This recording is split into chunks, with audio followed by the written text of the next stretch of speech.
Today, boys and girls, for problem solving, we're going to look at a lovely page in our Planet Maths book, page 56 and 57. It's all about the fairground.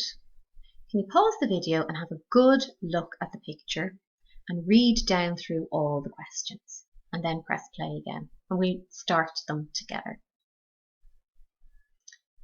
So let's read question 1. You have to read symbols today. So you have to look for the symbol and then match it in the picture and see what the question is asking you to do and solve the problem. So how many ducks of different sorts are there? So you have to look for the 3 different sorts of ducks, count them from the picture, write them into the number sentence and find the answer here. Use your 100 square or your number lines to help you.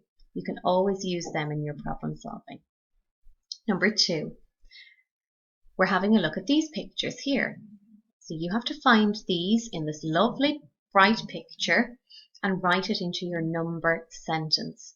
Watching again for your symbols. We are adding here and our equals sign is at the end of our number sentence, and make sure you check your answer.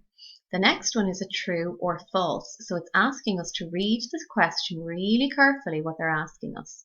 The blue boat is first place. So first of all, find the blue boat and decide if it's in first place. Is that true or is it false? We are coming across lots of maths vocabulary here to help us solve problems. Is Tom heavier than Jim? You can write in your answer here.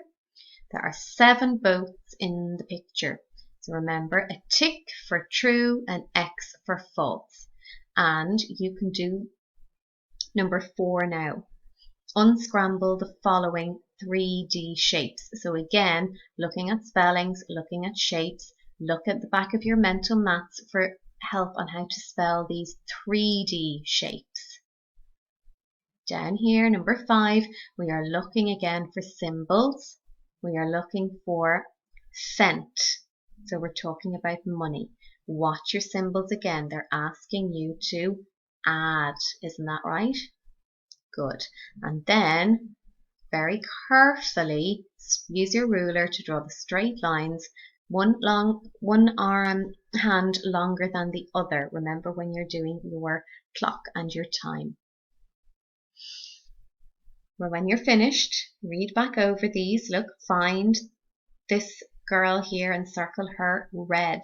So making sure that we know all our colours and all our maths words and all the different ways that we know how to find different symbols in the picture. Well done.